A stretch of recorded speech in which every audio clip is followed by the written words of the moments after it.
YouTube, top 16 of the Genesys format, brand new format from the Konami TCG. What exactly does the Genesys format mean? Well, if we were to look at a top tier deck on YugiOhMeta.com, we could see Vanquish Soul is super top tier. And if we grab their top tier deck and import it into the deck builder as so, we could then click on Genesys and see that 100 points is the allowed points you could play within your deck. This is illegal by 600 points. So essentially the power level of this deck is 736, and Konami is trying to ensure with the Genesys format, with also banning links, banning pendulums, that everything else will be reduced in power level down to 100. So if you go onto the card search here and click on the Genesys, you could see the most popular cards and their point value. Ash Blossom, 15 points.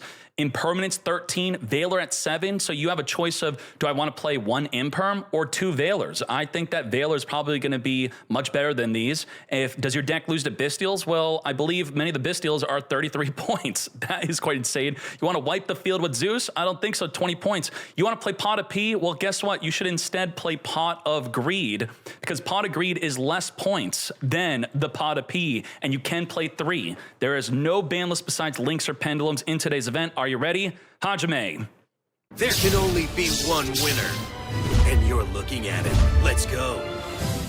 TFG Mitchell versus Fam Dango. We already know with Fire King that they love to play Promethean Princess. Well, Promethean Princess is not allowed in this format. By Watch As Long As You Can, that greatly supports this event. Hajime. And it will also be a good signal to Konami Japan to actually implement this legitimately. Now, I think Droll Lockbird is going to be one of the most prevalent hand traps, as it's only 5 points, where we could chain the Droll in response to the Volcanics triggering to summon a monster from the deck. We're also triggering the Garunix after a fire monster was destroyed to summon itself, then pop a fire monster from the deck. Let's resolve all of that. We have a rank 8 Xyz. As we pop the Arvata from the deck, we now pass. What are our forms of disruption? We have the ability with the Skyburn to pop multiple cards on the field, and we have the Avatar, that is, which is going to be able to be popped and then destroy a card in the field, reborn the Arvata, which will then be able to negate any monster effect. We potentially also have a rank 8 Xyz on a special summon to then wipe away all other monsters in the field. This is about 4 potential disruptions if played correctly. We got Twin Shadow Black who is scooping right away. So DK, I thought the power ceiling's supposed to go down, right? Well, you know, that's the trick of trying to find the deck that's still powerful enough, even with no links, no pendulums, and under heavy point restrictions. The Blackwing Twin Shadow is activatable from the hand if you control 2 or more Blackwing monsters. Obviously not going to be good when we're going second. Let's hop into game number 2. Upstart the Goblin, draw 1. I think Upstart is 0 points. I don't want to check right now. We're going to small world it up, grab our Simoon. We saw that the Zephyros is the only, or Zephyros is the only one that costs points in this deck.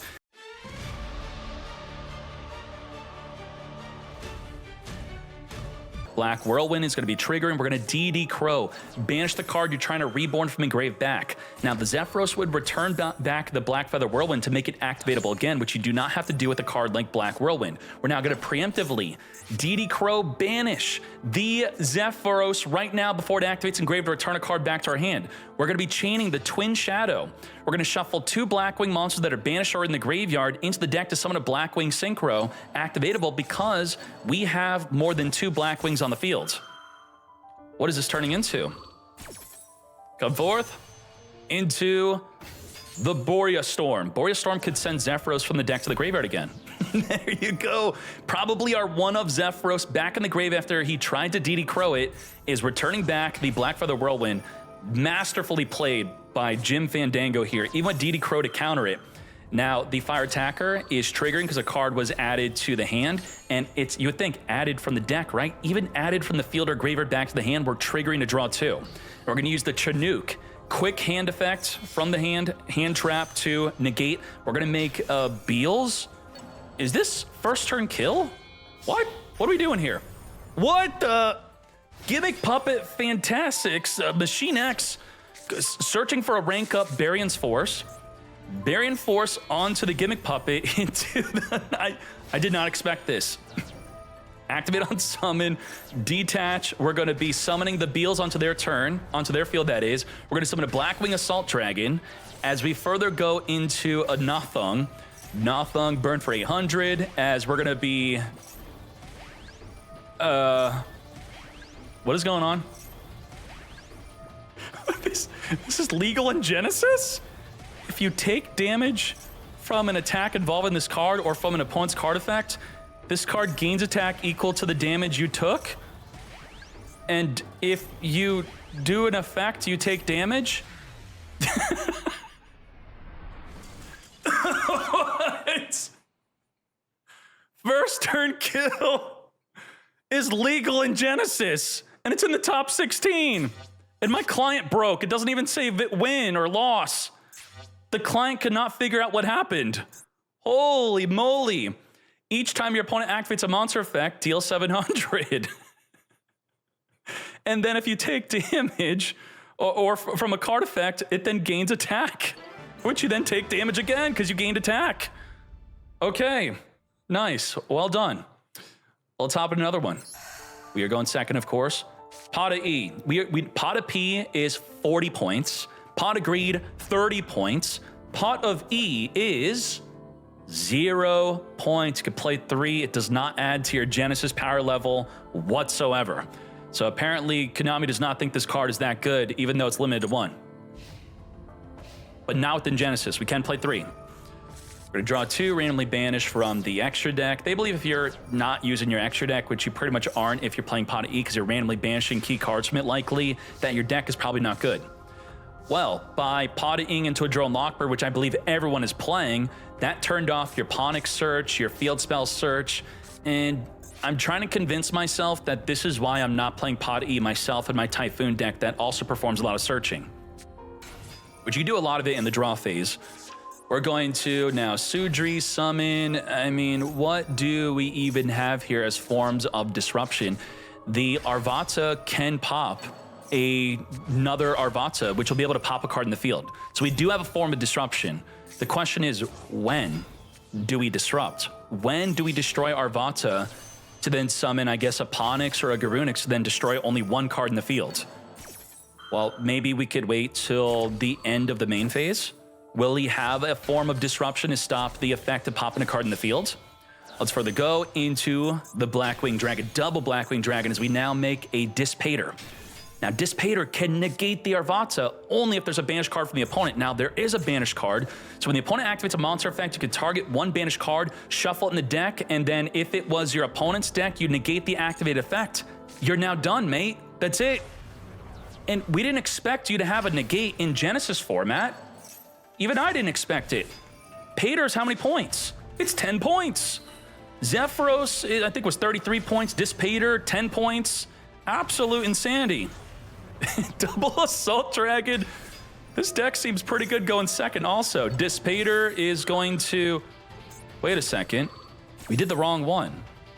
Target one banished card. Doesn't have to be a face-up banished. If you shuffle it into your deck, you destroy the monster. If you shuffle it into your opponent's deck, you negate the effect. What? Triple Assault. Tax them up. Burn for 7, burn for 7, burn for 7.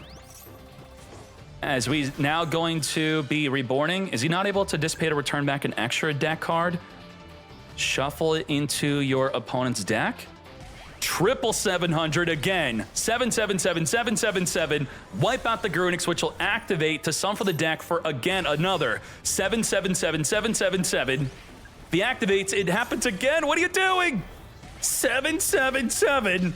Lethal damage. Holy moly. Absolute insane. This is the coolest Genesys deck. First turn kill, one turn kill, going first or second, it does not matter, has access to Dispater. Jim Fandango has possibly solved the format. Awakening of Vidos is going to play onto the opponent's side of the field the Obsidian field spell.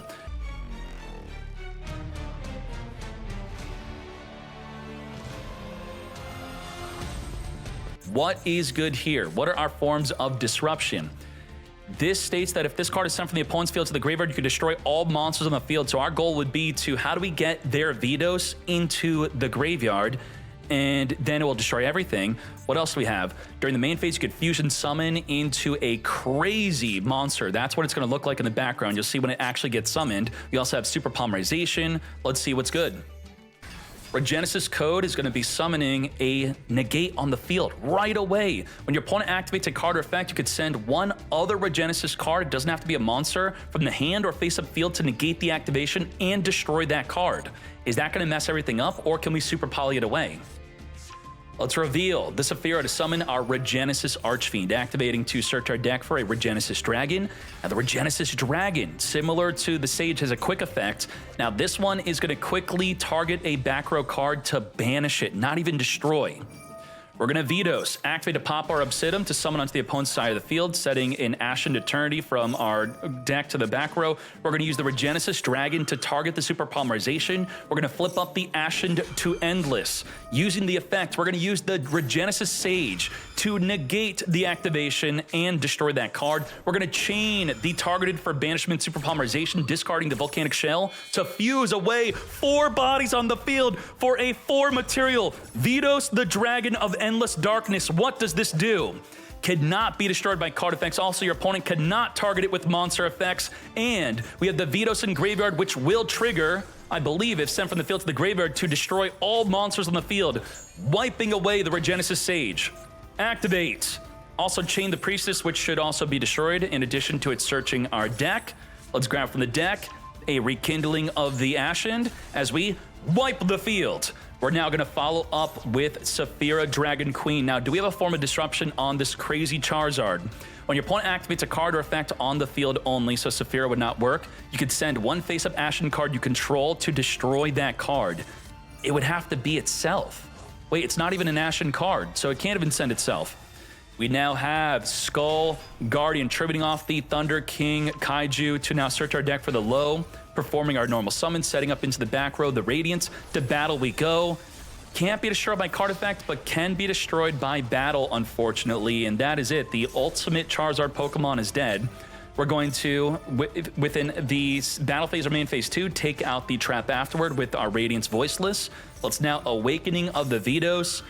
This is quite unfortunate. This is a hard once per turn negate on either player's turn, which we have not used up yet, and we now get to negate for free. If you don't have a follow-up play, then that was a very bad activation. Negate the Awakening. We have something else? We have nothing else, so I guess maybe we didn't understand that it would be able to negate on both turns. This is 15 points. Super Poly is 10. This is 15. Negate the Genesys code. Special summon Genesys from your deck.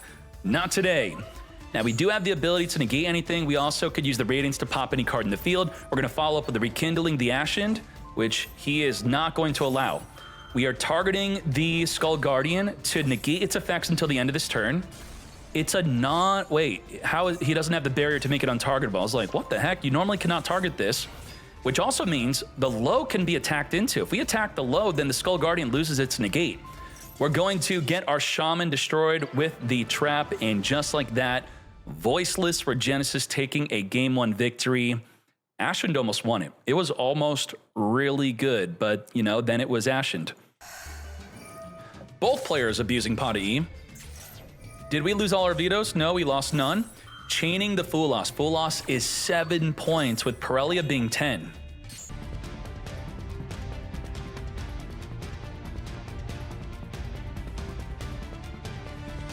As we also set into the back row a Volcanic Emission. We also have an Ashen Endlessness, which will allow us to fuse during the opponent's turn. Do we have lethal damage here? I am not really sure.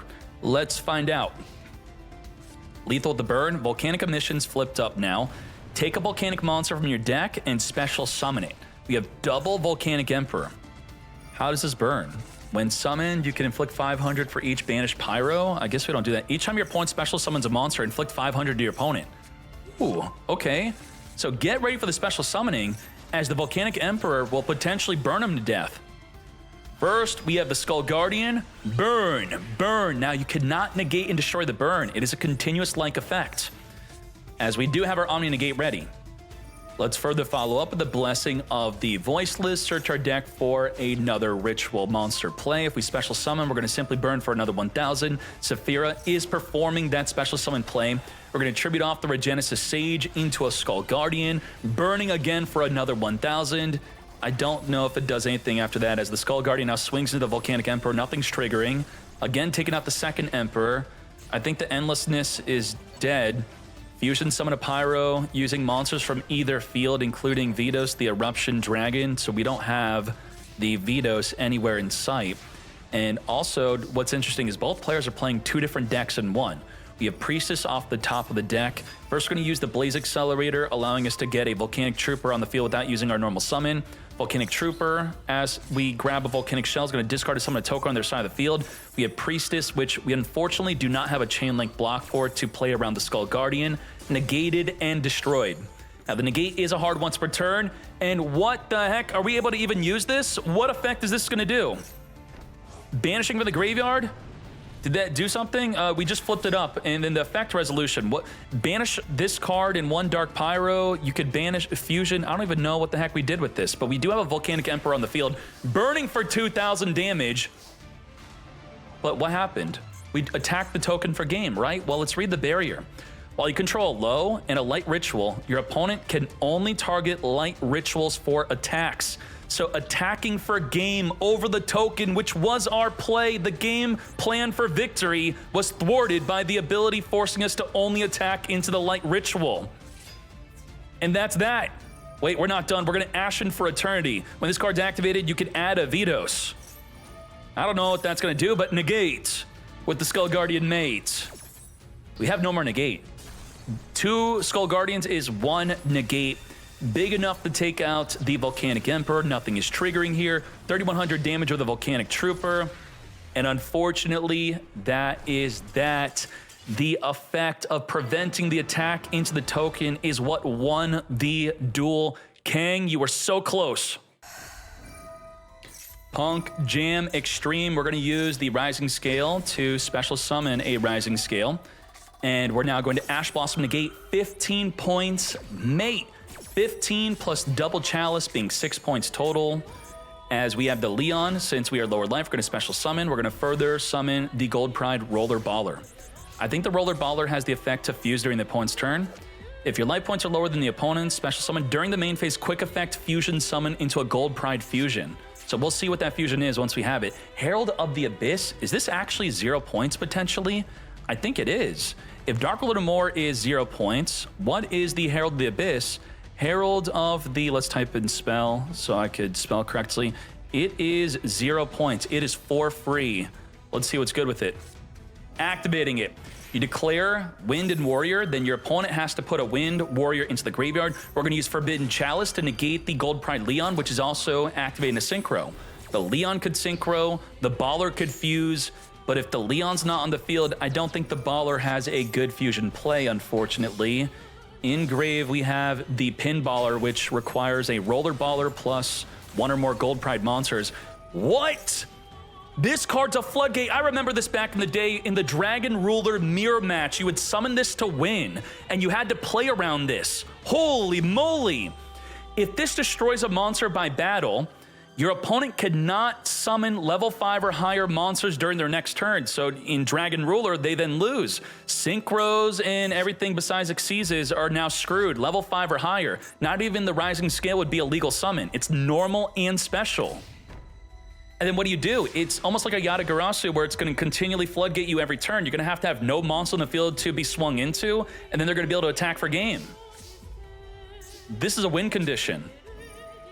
Off the top of the deck, we have Gold Pride, Better Luck next time, grabbing a Leon. Leon's going to special summon onto the field.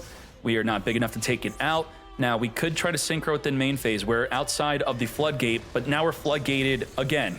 Apply the Crimson Blader. So if you look in the lingering effect window, it is right there. Applied until the end of the opponent's next turn. We can't make any play. We're locked up. Again, back to you. Rising Scale is going to die to the Crimson Blader, but we're first going to make our own plays. Both players on the 15-point Ash Blossom. That is such a high cost for this card. It's going to come at the detriment of not being able to play Effect Veilers or Impermanences. Imperm is 13 points. Now, possibly for the final time, we are under the Crimson Blader lock again. Level 5 or higher cannot be summoned. Full loss is 7 points. And of course, we don't want to set it because we'll be locked up again. 2,800 to the face, and now we're going to be forced to be setting our full losses, which will further floodgate us. Off the top of the deck, we have Gold Pride Start Your Engines. If your opponent summons a monster, you could target one of those monsters to then destroy that monster and summon from your deck. We're going to Rising Scale, which will trigger the Gold Pride Start Your Engine. Let's do it. We are going to reveal 3 Gold Prides. Your opponent randomly picks 1 to special summon. 2 Carry and 1 Leon. Carry is randomly here. On summon, add a Gold Pride trap from your deck to your hand, as we're going to trigger our own Gold Pride Start Your Engines. And we're going to Forbidden Chalice negate. No search for you, mate, as we're going to further lock you into level 5 or higher not being summonable. Let's speed this up as we have the inevitable conclusion as Avalon winning it all with Crimson Blader. 1-0. Was that in the deck list of the top 8? No, that's his own edition. It's not even in the tournament topping version of Gold Pride Punk. Very nice. Foxy Toon could get Ash Blossomed here, but we're going to wait with the Ash as the Punk Seaman's going to be searching for an Ogre Dance. Ogre Dance will be sending itself to the graveyard to search our deck for the Wagon. Wagon will be searching for a Field Spell. Field Spell is going to be drawn up to 2 cards per turn. As we're now going to use the Rising Scale, banish from the graveyard to special summon itself onto the field, activate to summon from the deck. We're holding that Ash, probably for the fusion. The Rising Carp, once it activates to summon 2 bodies from the deck, is when we're going to Ash. The big effect, Ash negate, you lose the fusion, you don't summon 2 bodies on the field, huge outplay. Now, normally the ideal way is to get out onto the field the GM Fever, which will be able to negate, and we're going to follow up going into Gold Pride plays. We're making the Chariot Carry, which will be sending to search the Gold Pride Better Luck next time, activating to search for a Punk, not Punk, but Gold Pride Punk Leon, which will on summon, reborn a monster from engrave. Carry's going to activate searching for the Start Your Engines. Even through a immensely well-timed Ash Blossom, we're going to have good forms of disruption here. We have the Carry returning itself back in the action deck to reborn the Carry from engrave. Better luck next time, drawing a card. We have drawn 2 from the field spell, right? Draw 3 with the better luck next time. If you play a bunch of hand traps, that's obviously going to make your deck even better with those additional draws. We have the Madame Spider with our own jam session, ensuring that we could draw a card. Droll Knockbird, no more drawing for you. Despite us being able to draw and search multiple times on our own turn, not for you. No more searching, as we're now passing back to us. Off the top of the deck, we have another trap. We're going to activate the Star Leon. Star Leon is going to destroy the opponent's monster, as we're going to chain the Narawashi Surprise to destroy the Leon. Now, does Leon destroy the opponent's monster if we get destroyed ourselves? It is dependent on our attack. This gains attack equal to that target's attack then, and only then after we gained attack do we get to destroy. Thus, it's not going to destroy. We just protected our monster. Let's follow up. Resolve with no effect. Search our deck for a Gold Pride Leon. We're going to Rising Scale, banish from engrave. I really want to play this deck. This deck looks immensely fun. It's also got a lot of room for hand traps, apparently. Start Your Engines. Ash Blossom negate. You thought you would not see Ash in Genesys. You are dead wrong, mate. We could further extend from this, right? Punk Seaman, reborn from in graveyard with the effect of the Rising Scale. To game 3 we go. We're now going to go first. You know how we keep saying the game was won due to Max C? I think in Genesys, games will be continually won by Droll. If there's any card that's a 3-of staple, it's got to be Droll and Lockbird, especially with people trying to use and abuse Pot of E. What's very likely going to happen after Pot of E is they're going to use other effects that search their deck, so at least punish them for using a card like that. Foxy Toon, summon for the deck, Punk Seaman, activate to search our deck for a Rising Scale. Rising Scale, banish from the grave here to special summon, activate to summon from the deck into the Shirakusai. We have the Ghost Ogre ready to activate against what though? Maybe a Jam Extreme Session. As the Rising Carp is going to summon from the deck into a Nibiru. Not today. Wipe it.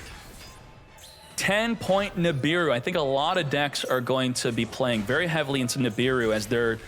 I believe it's reasonable to not expect it and to not play around it unless it just becomes the meta. We now have the Armor Torpedo to draw a card here. Ogre is going to wipe it away, so it could not rank up Xyz into the Armored Xyz. This does take out a form of disruption. We still do get our draw, though. Come to me off the top of the deck, set and pass. Now, one of these punk cards, I believe, do nothing.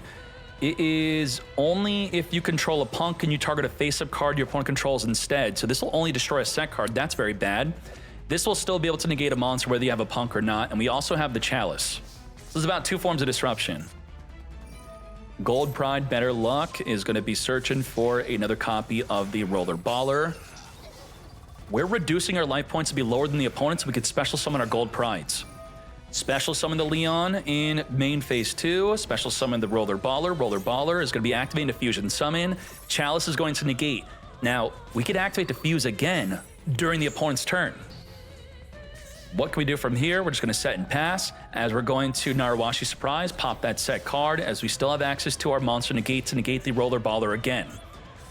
Dead Ash, Dead Jam Extreme. We're going to use the Roller Baller. We're going to negate. Leon is going to ensure that we could dodge the negate, but then I don't think we're going to have a proper Fusion Summon, or maybe we still will, as we go into the Gold Pride Eradicator. Let's now resolve the Fusion Summon. It is a proper fusion as we go into the Pinballer. Pinballer on Fusion Summon can equip face-up monster your opponent control equal to the materials we use to Fusion Summon. Thank you for that Nibiru token. As we do in the end phase, reborn the Roller Baller back in the field as we trigger the Better Luck next time to randomly draw a card. Lots of draws off of the field spell and the Better Luck next time.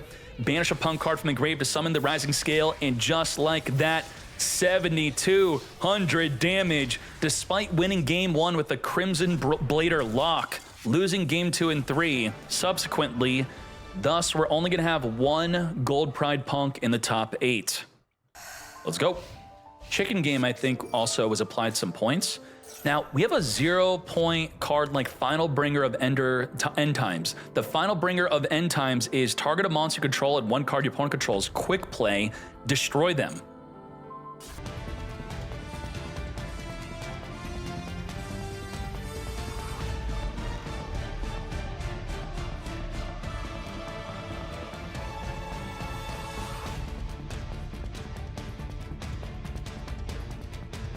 Well, what did we accomplish?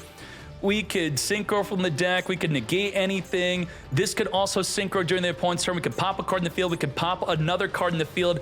At least 5 forms of disruption in a reduced power ceiling format? Huh?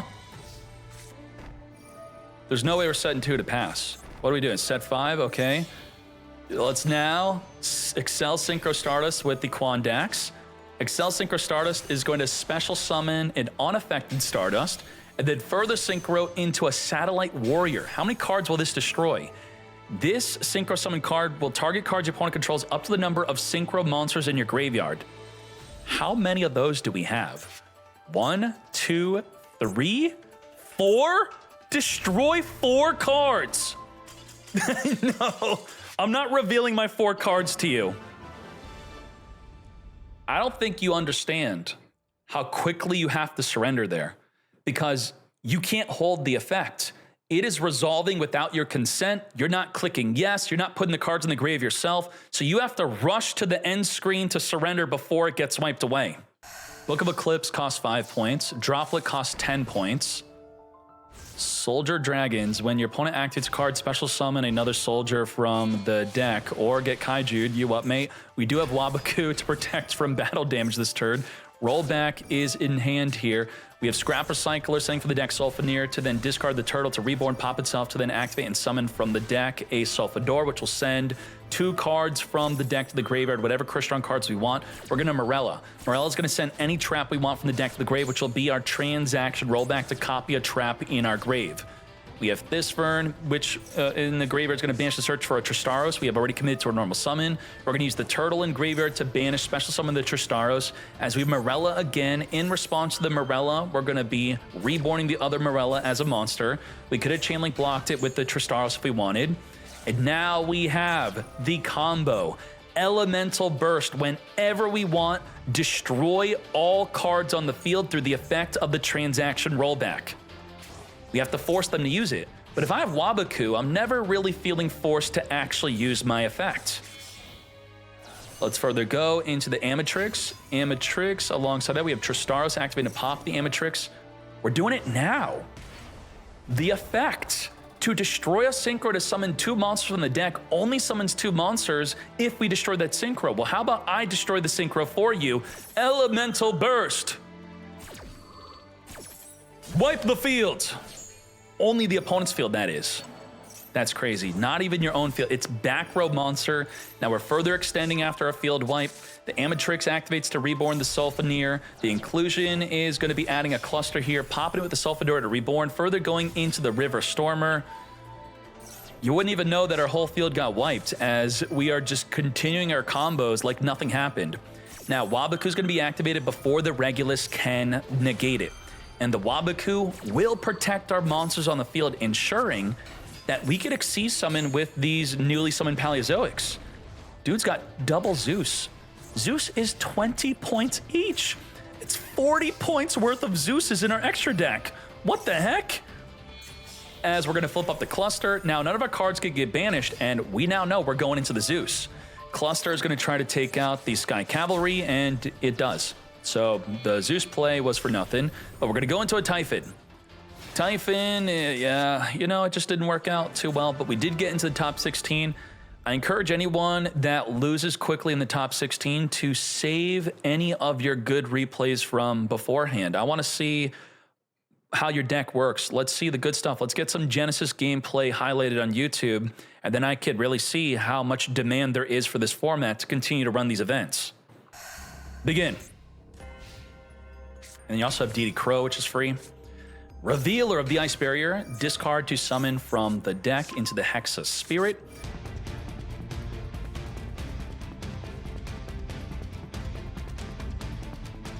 Spellbreaker has the effect of, it's a floodgate. You send an Ice Barrier from your hand to the graveyard. Neither player can activate spell cards until the end of your next turn. And one of our main spell cards is the Millennium Ankh, which we could search for but not use. Now, there is a way to get around this, and it's simply only while this monster is face up on the field. So if we just get rid of this monster, then it will no longer be floodgating us. But we have to get rid of it through a Veiler, through a, and you know, we were just talking about Hatronade here, right? Hatronade would obviously do nothing in addition to not even being activatable. The Croco Dragon could pop a card in the field. The Veiler can negate a monster, but then the Croco Dragon has to discard it, so they're kind of conflicting here. We then have the Lancia. On special summon, we could summon a monster from the deck, which will potentially further floodgate them. Let's see what's good. Heart of the Blue Eyes. This is all going to lead into an Ankh that we can't activate. Literally not activatable. Just not negated, just can't activate. So we have to, through the power of Croco Dragon and Lancia, try to brute force the Spellbreaker. We're going to trigger the Lancia to further summon the General Reiho, and we're going to discard 2 in the end phase, pop random. Wow, we had a 1 in 3 chance to pop the trap, and of course we hit the trap, and we're not surrendering after that. Well, maybe we want to see more with their deck, right? The General Reiho states that if the opponent's monster activates an effect on the field, they must discard a card, otherwise it will be negated. Now we have a Spell and Trap card negate. We have pop, Spell and Trap card negate. We're going to be able to activate the Spellbreaker again, very likely. Discard 2, pop their dead Millennium Ankh. 3,000 defense could easily be swung over with the Lancia. Let's speed this up. We have the Ice Jade Rand. Georges going to special summon. Let's go into the Ice Jade Gamer. To battle, we go. 10,000 damage on the field, but we did get to block 3,300 of it. Thus, lethal damage is not here. We're at 500 life. Now, the Millennium cards, if you don't reveal an Ankh in your hand, they cost 2,000 to activate. I don't think they're going to be activatable. Now, we're no longer under the restriction. We're going to be searching for the Millennium Ankh. We're going to activate it right away. At 500 life, come forth and summon. Reveal 5 pieces of Exodia to summon the unstoppable Exodia Incarnate. Now, this card kills you. During your standby phase, lose 1,000. We have to win right here, right now, or we lose. That's it. How are we going to do that? We're going to be triggering the Lancia to reborn. We're going to also have the unstoppable Exodia getting stopped by putting itself into defense to the Lancia effect. We're going to play a Fiend Reflection into the back row. Exodia is going to try to activate and then get banished by the Ice Jade Gamer, so we're now not going to be self-inflicted during our next standby phase. Game 1 goes to Ice Barrier, but to be fair, they floodgated us. We're going to hopefully be able to Millennium Ankh on the very first turn of the next duel. A lot of people. These are one of the big surprises of the Genesys format. A 0-point card across the board, seeing it in multiple different decks. Target a monster control and one card the opponent controls, destroy them. And it doesn't work like Little Knight where it has to destroy both, meaning that the card that you target of your own, it could leave the field or be used for something else in a higher chain link, and this will still resolve destroying the other card in the field. Let's use the Millennium Dynasty Shield, searching for the Millennium Ankh. They do have Effect Veiler to use onto the Exodia. Reveal the 5 pieces. Come forth. Dead Nibiru. Nibiru at 10 points. Veiler is a 7-point card, where Impermanence is 13. And now, what are we working with? We can negate any spell and trap card. All monsters are banished if sent to the graveyard. We have, which also means the Veiler's not even activatable, by the way. This card has to be sent to the graveyard to even negate the Exodia. The Droll and Lockbird also has to be sent to the grave. So being forced to not play Impermanence, we now lose to a card like Dimensional Fissure. And then we have the Fires of Rage, which will destroy all cards the opponent controls, in addition to the Final Bringer destroying any card on the field. At least 3 Disruption plus a Floodgate. This is not a trigger effect, it's not quick, so we're going to pop it right away with the Final Bringer. It also gets banished. During the end phase, I'm just going to pass. Can't Veiler, can't Droll, the Nibiru is going to be dead, and the Exodia is going to go up to 5,000 attack. Not enough for game, unless we put more bodies in the field. Boost! 5k to the face. We're going to drop to 4,000 attack during the next turn. End phase set another card. We have Obliterate and double Fires of Rage. You can only use each effect of Fires of Rage once per turn.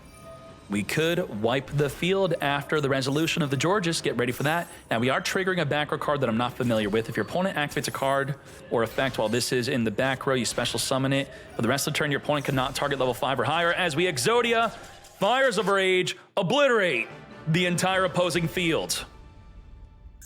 Now, what is this exactly doing again? Your opponent cannot target level 5 or higher illusion or spellcasters you control a card effects, further protecting our Exodia, giving further fuel to a card if we're maybe playing 3 of the Final Bringer to target it and pop cards. And this is what I'm talking about in Genesys, that 2-card combos or comboing up other cards with Maiden, giving you protection.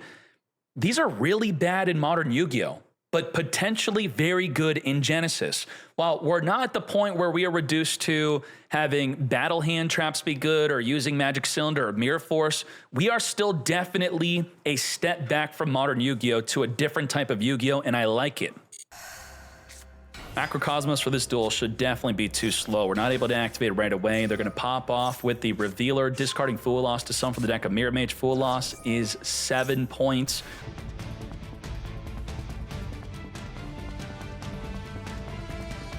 Spell Break is going to discard by using the Revealer from Engraved to Banished instead. And just like that, spell cards cannot be activated. We cannot Millennium Ankh, we can't Dimensional Fissure, we could Kaiju over it, then follow up with the Millennium Ankh. Now let's read the Lancia. If this face-up Synchro Summon card leaves the field, even if banish, it will then summon a Trishula, which the Trishula could miss the timing. And a lot of people are unsure on how that works.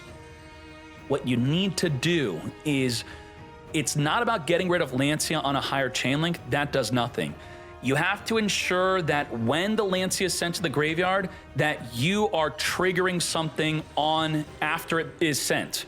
So I'm trying to think of a good example. I've done this multiple times. I guess it would be, let's say I activate, I'm gonna bring up Runic. If I Runic activate to destroy the Lancia, and then I chain another Runic card to special summon Hugin, what's gonna happen is Hugin is summoned, Lancia gets destroyed. It does not matter in the order in which you destroyed it. And then what's going to happen is Hugin will be chain link 1 to search our deck, and then Lancia will be chain link 2 to summon a Trishula, being summoned on a higher chain link, and then it's going to miss the timing and not banish anything. Is that understood? And then you have to apply that to your own deck on how you could force this to miss the timing.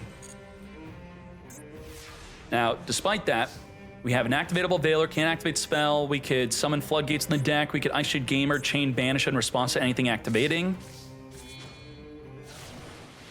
We did not Kaiju the Spellbreaker, which would allow us to then use Millennium Ankh. Was this a mistake? Maybe we thought this was a lingering effect, even if it leaves the field. It's only while this monster is face up on the field. Flip up the Macrocosmos so the Ice Shade Gamer cannot chain banish it. I guess that's what we really wanted to focus on, is the Ice Shade Gamer being able to deal with the Macrocosmos instead of turning on our Ankh. We have the Georges being summoned to Reborn, the Mirror Mage. We have Coral Dragon, which can discard a card and destroy the Macrocosmos. That's now a problem. And the Ice Shade Gamer is just back on the freaking field. Discard Veiler. Obliterate. That sounds like it wipes the field, but it's actually not that good, right? You can target one monster on the field to send an Exodia piece from your hand or deck to the graveyard, and if you do, return that target to the hand. Bruh, doesn't your own Macrocosmos stop this from working? If you do, to the graveyard, but the card's gonna get banished, so it's not, you're not if you doing, it's not doing, it's not returning? What the? Ice Shade Gamer's not going to stick around to find out, as we're just gonna banish it instead, because it is a continuous trap. Banish it.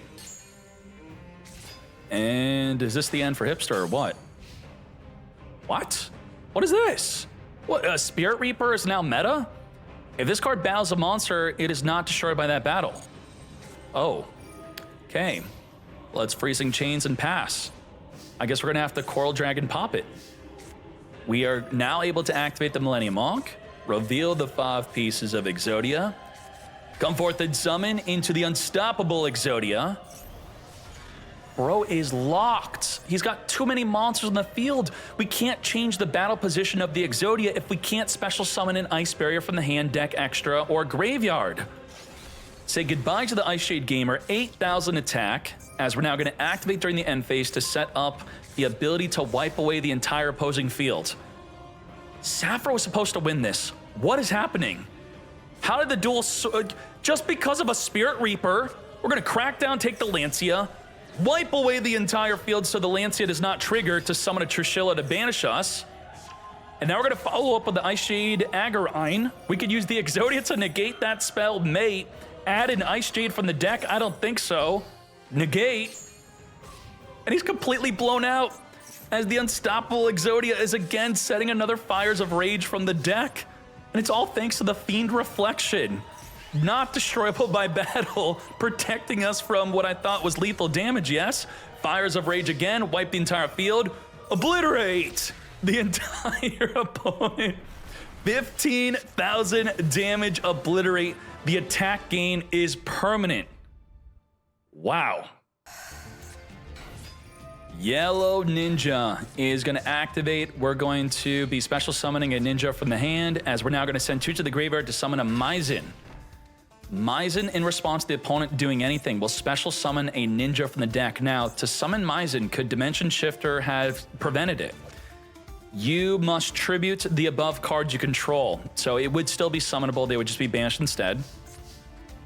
And we didn't want the Shifter to turn off our Droll, but if we use Droll, it turns off our Shifter. So we're in this weird scenario of what do we do? Do we start this off with activating Shifter, which will then have the Maizen chain to summon a ninja from the deck? We also have the Ninjutsu Art of Duplication to tribute a ninja, then summon multiple ninjas from the deck. We are now under the effect of Dimension Shifter, and we didn't chain the Maizen. We're now going to chain the Maizen to the Irene. Come forth from the deck, summon a ninja that could flip both of them face down. They are permanently face down. No Xyz summon for you. As we now have a Veiler in hand, but it's no good. Face down Irene, face down Sakitama, tribute off the Maizen under the effect of Shifter, special summon from the deck of Mitsu, which will negate a monster effect. Holy moly! Ninjas are popping off. Now, Green Ninja should not trigger under Shifter, I believe. If sent from the hand or field to the graveyard, we could then flip a monster face down.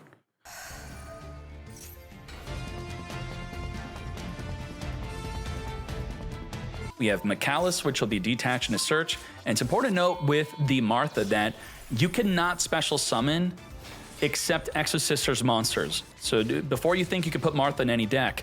Now, we do have the Magnifica, which is multiple forms of disruption plus the Returnia. Between these two cards, this is 4 forms of disruption. We're going to be able to banish a card, summon the McAllister to banish a card, and then we're going to non-target banish a card. Then we can perform an Xyz that can do another form of disruption. Let's see what's good. Book of Eclipse. What the? We were just talking about how good this card could be, especially in a fusion deck that has extra synergy. There goes all our forms of disruption. I think we're now down to nothing. 0 disruption? If you see someone this turn, which we're not, you can banish a card from 4 to 0. What the heck happened? We're now going to be summoning the Armor Ninja. Armor Ninja is going to be banishing a card in the field. Say goodbye to the Magnifica, 2k to the face. Let's say 3 back row cards. Now, what is this? Iron Thunder. I believe the Solemn cards are on the Genesys point list. If we type in Solemn, what are their points?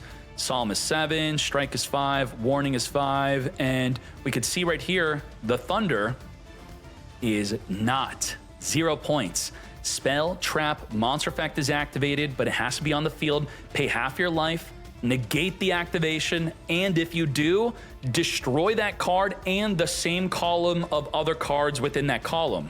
So you do have to be careful of where you activate your card, and you also have to be careful with your Iron Thunder of what you are negating depending on the column of the card, so it does not destroy your own cards. Absolutely crazy as we have it in the middle and on the far left. We're going to Duplication Tribute off our Yagumaru to summon for the deck 2 bodies. Now what this will accomplish is we have the Mitsu with the ability to negate a monster.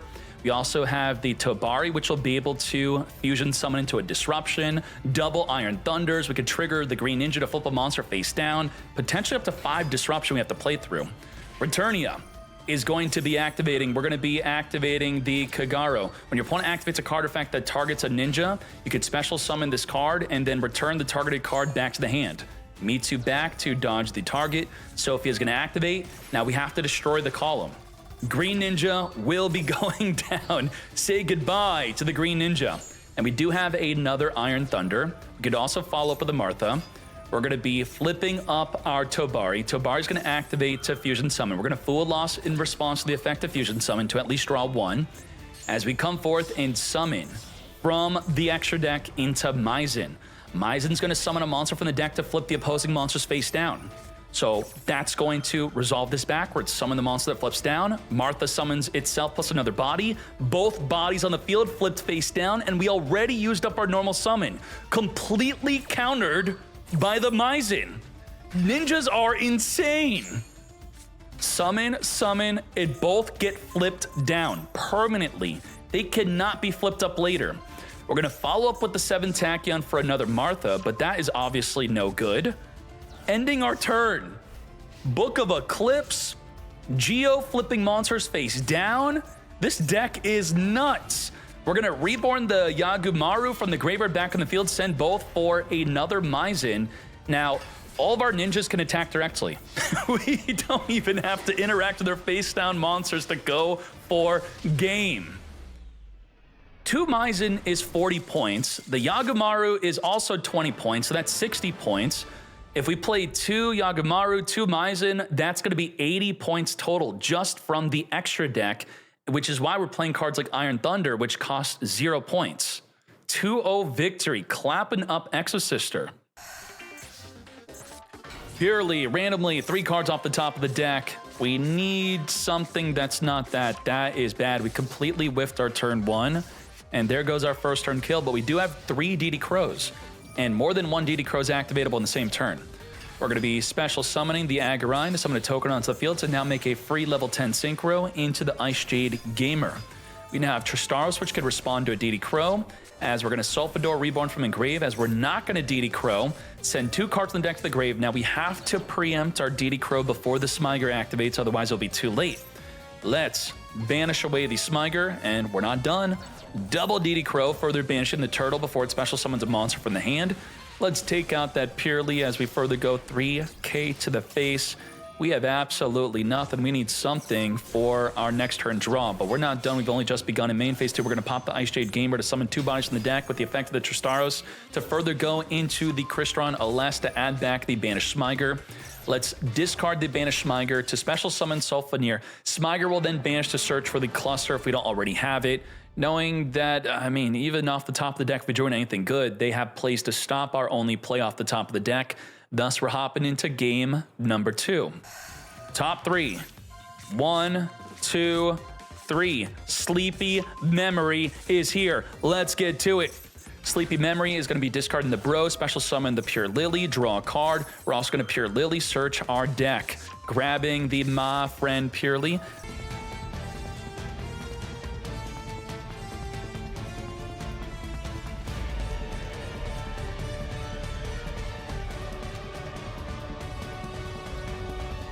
Draw 4, Skullmeister is 0 points. And what does it do? Negates a graveyard activation.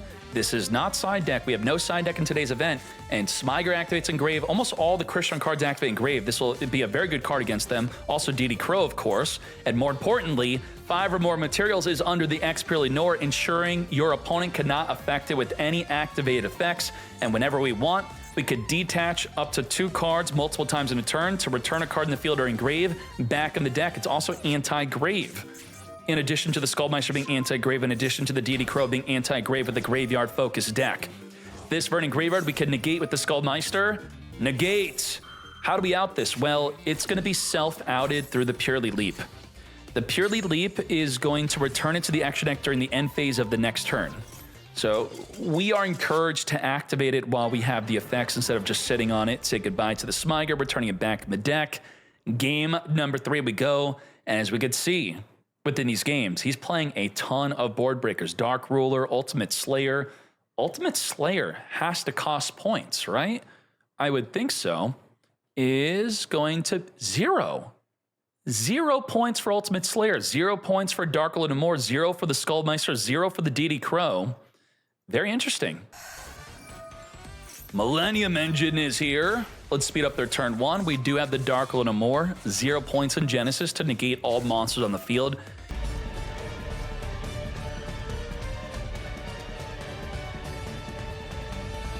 We have the ability to synchro from the deck, which could be a form of disruption. We do have the Infinity to negate anything. We have Cluster, pop a card on the field. Let's start this off. No damage for the rest of the turn, but negate your entire field. We don't have the YOLO. We have the Delicious Memory to at least make a play off of, but it does help to, in addition, grab a Purely Happy Memory. This is a deck I want to play. We're going to summon a Purely from the deck with the effect of Bro, draw a card. This deck seems very good. Filled to the brim with 0 point hand traps and 0 point board breakers. As you grab a Delicious Memory, let's randomly draw. Purely, reveal from the hands the Happy Memory. This is our 1-turn kill enabler. Did we Delicious this turn? We Delicious. Did we activate it? Delicious activates, which would then make a monster on the field indestructible by battle. We're going to summon a Lily from the deck here. Lily searching our deck with precision for the My Friend Purely. Lily is going to target the memory in graveyard going into the Plump. Plump it up as we're going to target up to 2 spell and trap cards from either player's graveyard, equip onto the Plump. As we're now going to My Friend Purely, we're going to further use the effect of the Pretty Memory to suck up the back row card. We're going to chain the Cluster to take out the My Friend Purely. I'm thinking we should have waited on activating that as we now grab the Plump. And now we go into the X Purely Nor. 2900, we're going to use the Delicious Memory. The Infinity is chain link blocking the happiness from equipping the Delicious Memory. Very smart from Ban Maxine. We're going to make it so the Cyber Dragon Infinity cannot be destroyed by battle. And with it not being destroyed by battle, we have the E Purely Happiness with the ability to attack multiple times in the same turn. We're going to search for another Delicious Memory as he scoops it up, knowing that the Happiness is going to be able to attack again, search again, and every time it equips a quick play from the hand, it's going to cut the attack of the Infinity by half, continually reducing, continually attacking until we have game. Purely's got to be a top contender. Justinian, I need your D. This is the way. Now, previous duel, similar to the Kali Yuga cheat and the TCG, if your opponent assumes they're negated or assumes you could deal damage, then that becomes the fact of that duel and they could surrender without you telling them you're not actually going to be dealing damage. And that was the case. The Dark Lord Moor was ensuring that we were not going to win that turn, but still with the purely happiness, continually searching our deck and having the Expert Ignore, that was going to be enough where it was pretty much impossible for them to win. Now, what is going on here? You cannot play I Sold. The link is banned. So how is this good? Now, we do have evenly matched. I believe this is 5 to 7 points. With the 0 points pot of E, if I type in Fluanderies, surely this card deck has to be hit. Flu. Ooh, look at that. I mean, we were just looking at Purely. Purely, they attempted to make this deck playable. And with Flu, they're like, no. 33, 33, 33. We're not going to even put thought into it.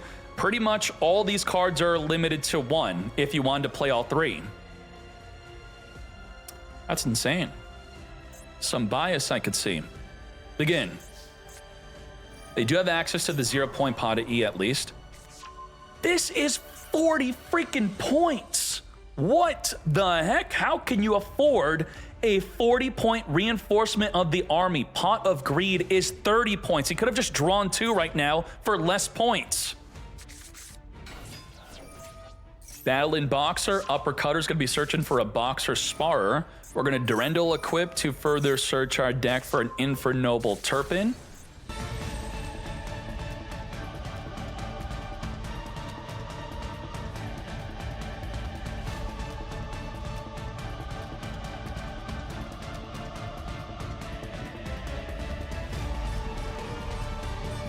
Now, what are our forms of disruption?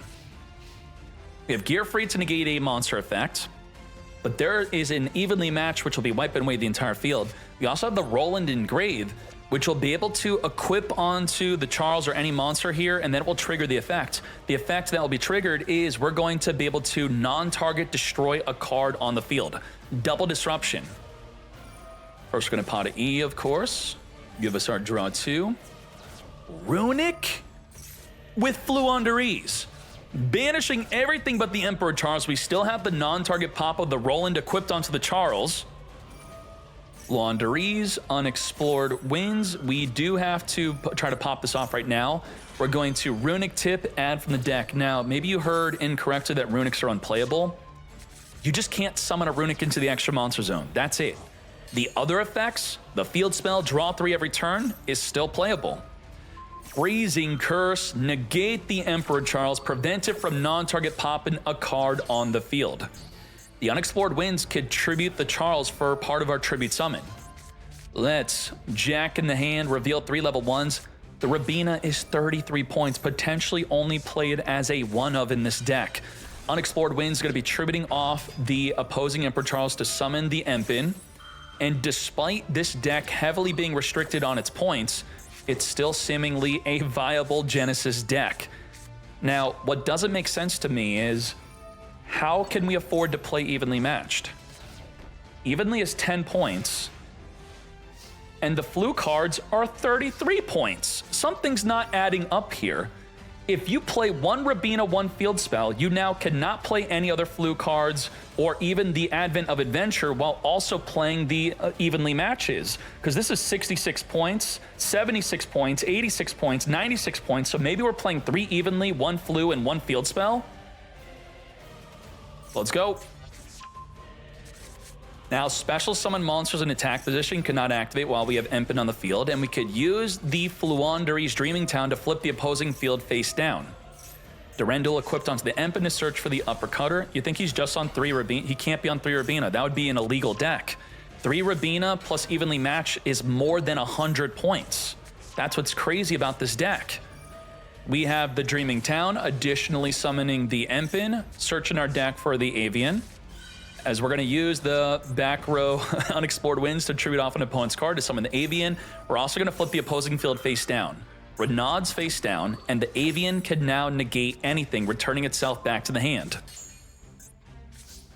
End phase. Will Master Duel implement the point system? Konami Japan has no input on this format whatsoever. It's going to be up to the players in Konami TCG to show Konami Japan that they should add this. I think it's too early to tell that they should definitely add this. I think the idea of this is great. Maybe Konami Japan should implement their own version of this. What I could tell you is I think Konami Japan would be hesitant to want to implement something that disallows links and pendulums. They may implement their own Genesys system that allows links and pendulums to further put effort into assigning those cards point values, as I just smashed my elbow. Now, Konami puts a lot of effort into creating new card types. I know a lot of you could think of a card type, Gianna could think of Evil Swarm, where they want newer cards to be added to support their older deck types, and it costs too much money to do so. So do they really appreciate the fact that they create Yummy and now it's completely unplayable in this new format? They create new Triple D Pendulums, which is completely unplayable in this format. I don't think that they would want that. So beyond the ban of Link and Pendulums, everything else they may agree with. So maybe expects their own version of Genesys to come out in the future. Scry, add back to the hand. After banish, we have the Avian here. Full field flip down again. Flandres is clapping it up. Ogier is here.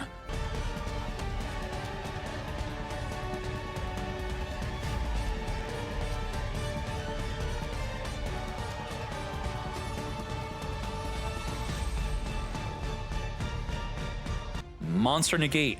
Non-target pop with the roll and equipping onto one of your cards. And then the new Oliphant, well, I say new because I don't see any of the Mad Lads playing this card, holy moly, as we non-target pop, triple disruption. Can we play through that? We now have a Dimension Shifter with 0 cards in graveyard, thus it will be activatable now. But it conflicts with our Runic Field Spell trying to draw our Runic cards back to our hand. Is this a good idea to use this? We're using it, we don't care. Jack in the hand, chain the Dimension Shifter. Maybe we were confident that the Gearfried would negate it, and we wanted it to be negated. Sure, it works out. Because we could have destroyed the Gearfried before activating. We could have activated Flashfire to wipe it. Well, actually, we couldn't. Flashfire would go to the graveyard, so, you know, we didn't really have a choice here. Let's Duality. Off the top of the deck, evenly, 10-point card. Banish everything but one card. The Oliphant is going to non-target destroy a card in the field. Now, obviously, you don't want to destroy the evenly because then you have to banish everything. We still have a non-target pop. Rabina is 33 points. We just lost our Emperor Charles. And there's a real possibility that Runic could be used to just deck out your opponent. Or maybe we're not playing the field spell. Now, of course, we didn't have another Runic card to trigger the field spell with it. We did have a double Runic hand. Are we really possibly not even playing the Runic Field Spell and we're just playing the Runic cards themselves? A lot of the really good board breakers, I discussed this in my review of the Genesys format announcement, that because of cards like Droplet and Super Poly are costing points even evenly, that we may resort to one-for-one board breakers, like maybe the Runic cards or even Offerings to the Doom to pop one card, just one-for-one it. Well, I don't think you need me to tell you that Runic has nothing right now. The trap is not going to summon Empin. It only summons a level 4 or lower wing beast.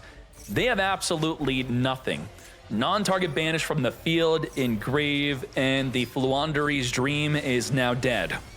Say goodbye to the Eglin, 3,500. Lethal damage with his own Rabina. Ovi, I am very much interested in how your deck is built. Do you really not play the Runic Field Spell? Game number 3, begin. Jack in the hand, chain the D-Shifter. Now, Droplet is not a legal activation. With the Rise Heart on the field, under the effect of Shifter, with Macrocosmos face up on the field, dead for at least until next turn. That could be our one of Rabina. Or maybe we play 2 Rabina. We can destroy a back row card. We can do nothing beyond that. Flu is not good. What the heck? I mean, I guess we can't really do much either because of the Dimension Shifter. Special summon, giant hand. This used to be a YCS prize support exclusive. We're going to destroy the back row card. When a monster effect is activated in your opponent's field, you could detach 2 materials Target one effect monster your opponent controls while this monster is face up in the field. That effect's monster's effect is now negated, but it got chain link blocked. It has to be the direct chain to a monster effect happening on the field. Let's summon the Eglin. So did we mess up? We activated Stry on chain 1, Eglin on chain 2. Did we have a chain link 3? Was there a third card? I guess there wasn't. We didn't have another chain link block for the giant hand. Negate. So the additional summon has now been thwarted. Negate the additional summon. But we still have the Dreaming Town. Now you may be thinking we could properly summon the Empen with the Dreaming Town, but we cannot. You must normal summon a level 4 or lower wing beast, which would be normal summon DD Crow, then nothing happens. Ghost Spell's 5 points. Droll Knockbird, 5 points. Durendal equips, negates their card. You know, okay, they're already negated by the giant hand. It's a permanent negate.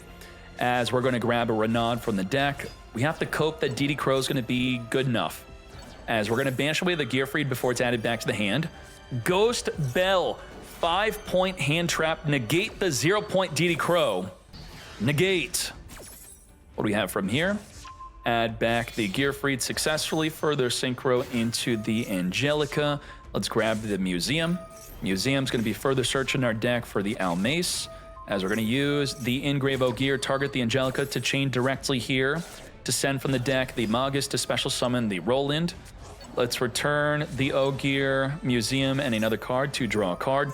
Let's further equip the Magus onto the Roland. Museum, reborn the back row Magus to go into the Emperor Charles.